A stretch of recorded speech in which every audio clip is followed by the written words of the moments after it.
Hello friends, welcome to SSC coaching centre. दोस्तों, reasoning के बहुत ही बेहतरीन प्रश्न लेकर के आया हूं आपके लिए, जो कि सभी एग्जाम से में पूछे जाते हैं। तो आप पूरा वीडियो देखिएगा। चलिए स्टार्ट करते हैं। पहला प्रश्न है आपका 8 3 4, ठीक है, 7 6 1 2 4 4 13 5 क्वेश्चन मार्क। अब देखिए, प्रश्न में यहां पर मेरा क्वेश्चन मार्क है तो दो रीजन बनते हैं, या तो मैं प्रश्न को ऐसे सॉल्व करूं या फिर ऐसे सॉल्व करूं क्वेश्चन मार्क की तरफ। ठीक है, तो ऐसे सॉल्व करूंगा। 8 और 3 से 4 बनाना मुश्किल है। 7 और 6 से फिर एक तो बन जाएगा, 7 में से 6 घटा दूंगा एक, 8 में से 3 घटा दूंगा तो 5 बनेगा, लेकिन 4 दे रखा है तो यहां पर 2 में से 4 घटेगा नहीं। तो प्रश्न को हम नीचे की तरफ बनाएंगे। ठीक है, नीचे की तरफ मैं बनाऊंगा। अगर मैं 8 को 7 को जोड़ूं, 8 7 कितना होता है भाई? 15। 8 7 15 होता है। ठीक है, और 15 हो गया, और मैं तीसरी संख्या 2 को घटा देता हूं। 2 को अगर मैं घटा देता हूं तो कितना हो जाएगा? 13, और 13 ही मुझे यहां दिया गया है। अब मैं वही यहां पर करूं, इन दोनों को जोड़ूंगा तो 6 और 3 9 हो जाएगा। तीसरी संख्या को यहां पर घटाया, यहां पर भी मैं तीसरी संख्या को अगर घटा दूं 4 को, तो 9 में से 4 जाएगा, 5 आ जाएगा। और यहां पर कितना दिया गया है? 5 ही तो दिया गया है। वही यहां पर कर लो, 4 और 1 को जोड़ लो 5, और तीसरी संख्या को घटा दो तो 4 को अगर मैं घटा दूंगा 5 में से तो कितना बचेगा? 1 बचेगा, और यही मेरा सही जवाब हो जाएगा। एक क्वेश्चन मार्क जगह क्या जाएगा? एक। एक कहां पर दिया गया? हमारे बी ऑप्शन में। देखिए दोस्तों, प्रश्न बहुत ही लाजवाब है। रीजनिंग का कोई भी चैप्टर हो, वो सभी इंपॉर्टेंट होते हैं, क्योंकि इसमें लॉजिक लगता है, कोई फॉर्मूला या ट्रिक नहीं लगता, लॉजिक लगता है। आपको सोचना पड़ता है कि भाई क्या हो सकता है, आपको अपने तरीके से। ठीक है, ऐसा नहीं है कि आपने इसमें कोई अलग तरीका सोच लिया, इसमें कोई अलग, ऐसा नहीं। जो तरीका यहां पर सोचा है वही तरीका यहां लगना चाहिए, और वही यहां पर एक ही तरीका लगना चाहिए सभी जगह पर। रीजनिंग में यह बहुत इंपॉर्टेंट होता है। क्लियर है? अब देखेंगे अगला प्रश्न। अगला प्रश्न है, 1 का रिलेशन 1 से है तो 25 का रिलेशन कितने से होगा भाई? देखिए, 1 का रिलेशन 1 से कैसे है? अगर मैं 1 का स्क्वायर करूं तो 1 ही होता है भाई, ये बात आप अच्छे से जानते हैं। 1 का स्क्वायर करूं 1, मतलब पहली संख्या को मैं स्क्वायर कर दिया, दूसरी संख्या मुझे मिल गई। उसी तरीके से मैं यहां पर रिलेशन बनाऊंगा तो पहली संख्या मेरे पास कितना है? 25 है। क्लियर है? और मैं 25 का अगर स्क्वायर करूं तो कितना होता है भाई? 625 होता है। होता है कि नहीं होता? 625 होता है, और ये रहा मेरा 625 सी ऑप्शन में। अब इसी प्रश्न को मैं आपको 3 मिनट या 4 मिनट में बताऊं तो आपका भी समय खराब होगा, मेरा भी होगा। आप भी बोलेंगे सर आप बोर कर रहे हैं, सीधा सीधा लॉजिक पर क्यों नहीं आ रहे? तो मेरा तो मतलब यही होता है हमेशा कि मैं चाहे 1 मिनट का प्रश्न हो, कोशिश करूंगा उसे भी कम समय में कराने की। समय बर्बाद ना आपका करूंगा ना अपना करूंगा। ठीक है, तो प्रश्न सभी को समझ में आ गया। अब देखेंगे अगला प्रश्न। अगला प्रश्न है, दिए गए विकल्पों में विषम को चुनिए।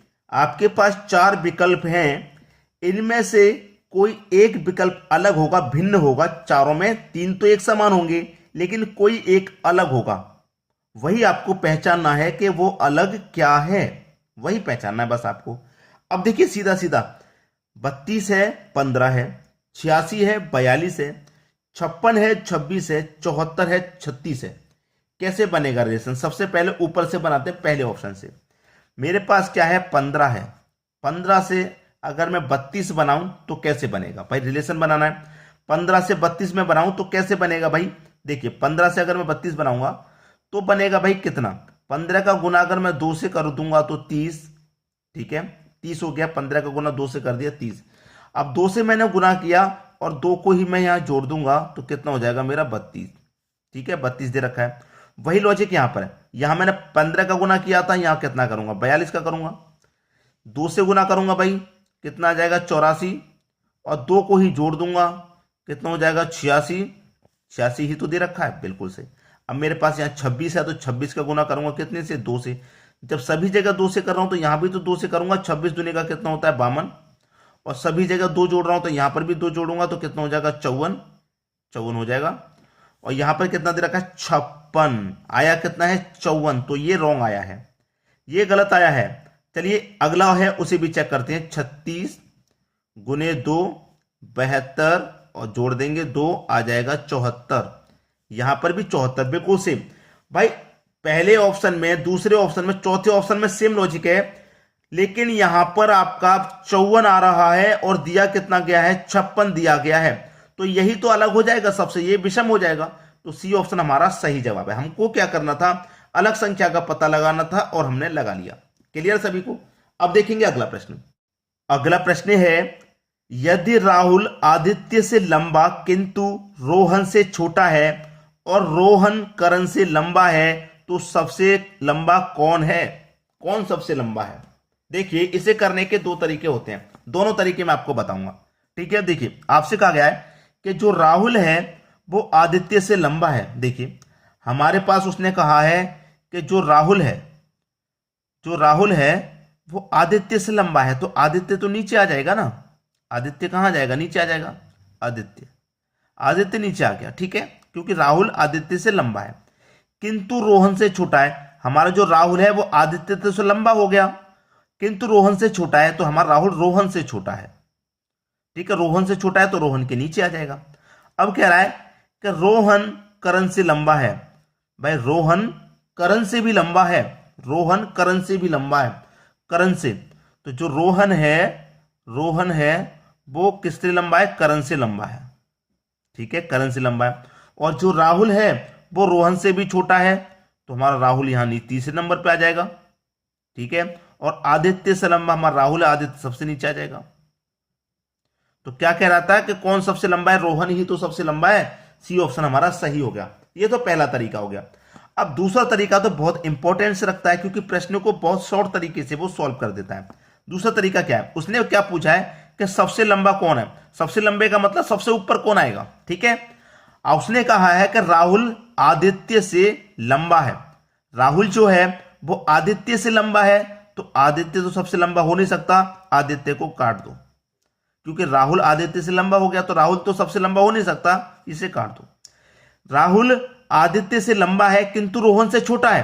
अब हमारा जो राहुल है वो रोहन से छोटा है, तो राहुल भी हमारा आंसर नहीं हो सकता, क्योंकि हमें सबसे लंबा पूछ रहा है। ठीक है, अब कह रहा है कि जो रोहन है वो करण से लंबा है।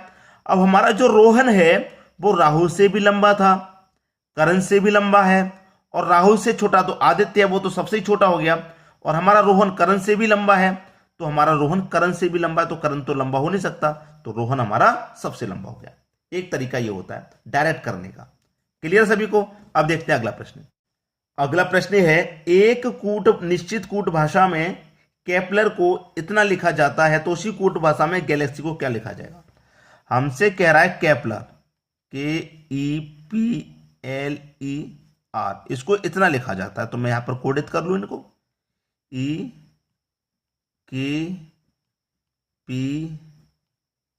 पी के बाद EKL है, पी नहीं एल, यहां पर एल, पी यहां पर है, फिर आर यहां पर है, फिर ई यहां पर है। अब देखिए इनका क्या रिलेशन है, ध्यान से आप देखेंगे। के यहां पर है, दूसरे नंबर पे दिया गया, ई दूसरे पे है, पहले पे कर दिया, पी यहां पर है, यहां पर कर दिया, एल यहां पर है, यहां पर कर दिया, ई यहां पर है, यहां कर दिया, आर यहां पर है, यहां पर, अपोजिट कर दिए एक दूसरे के, दो अक्षर अपोजिट कर दिए। उसी तरीके से गैलेक्सी का पूछ रहा है। ठीक है, गैलेक्सी का अब देखिए अपोजिट कर देंगे ना, पहला दूसरे नंबर पे, दूसरा पहले नंबर पे, दूसरा पहले नंबर कर दो, पहला दूसरे नंबर पे कर दो। अपोजिट तो हो रहा है इस तरीके से, इसे भी दूसरे नंबर पे कर दो, दूसरे को पहले नंबर पे कर दो, एल को यहां पर कर देंगे, एक दूसरे का अपोजिट हो गया। ऐसे ही वाई को यहां कर दो, एक्स को यहां कर दो, ये भी एक दूसरे का अपोजिट हो गया।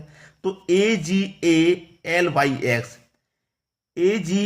AGALYX बी ऑप्शन आपका सही जवाब। आसानी से कर लिया होगा और कम समय में भी किया होगा। अब देखेंगे अगला प्रश्न। अगला प्रश्न है आपका, प्रश्न को आप देखेंगे ध्यान से, तो यहां पर क्या नजर आ रहा है, नीचे की तरफ चलेंगे, बड़ी संख्या 49, यहां पर 64, यहां पर 169। तो देखिए यहां पर क्वेश्चन मार्क की जगह कौन सी संख्या आएगी, लेकिन एक हिंट आपको मिला, एक हिंट आपको मिल गया। क्या मिल गया मैं आपको बताता हूं। ये 49 है, ये 64 है, ये 169 है। ध्यान से देखेंगे, स्क्वायर की जानकारी अगर आपको है तो आप पहचान लेंगे कि ये तो भाई 7 का स्क्वायर है 49, और 64 8 का स्क्वायर है, और 169 13 का स्क्वायर है। ये आपको अगर स्क्वायर याद है तो आप डायरेक्ट पहचान लेंगे भाई कि ये स्क्वायर इतने का दे रखा है। अब यहां तक जानकारी हमको जब हो गई तो हम क्या करते हैं, ऊपर वाली सभी संख्याओं को जोड़ते हैं। 1 और 4 5, 5 और 2 7, मैंने भाई सभी को जोड़ा, 7 आया, और 7 का ही स्क्वायर यहां दिया गया। 4 और 2 6, 6 और 2 8 हो गया, 8 का ही स्क्वायर दिया गया। 3 और 5 8, 8 में कितना जोड़ूं कि 13 हो जाए, 8 में कितना जोड़ूं 13 हो जाए। आप बोलेंगे सर 5 जोड़ दो, तो क्वेश्चन मार्क की जगह 5 आ जाएगा, सी ऑप्शन सही हो जाएगा। क्लियर सभी को। अब देखेंगे अगला प्रश्न। अगला प्रश्न है 5 5 2 2 4 1 8 3 10 40 30 क्वेश्चन मार्क। बहुत ही शानदार प्रश्न, बहुत ही शानदार।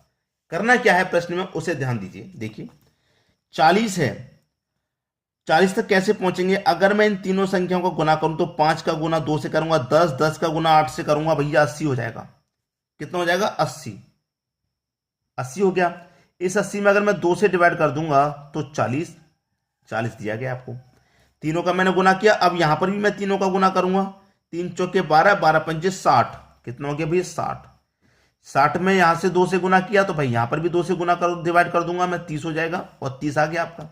वहीं यहां पर कर लो 2 1 कम 2, 2 का गुना 10 से करूंगा तो 20, और सभी में 2 से डिवाइड किया तो यहां पर क्यों छोड़ूंगा, यहां पर भी करूंगा।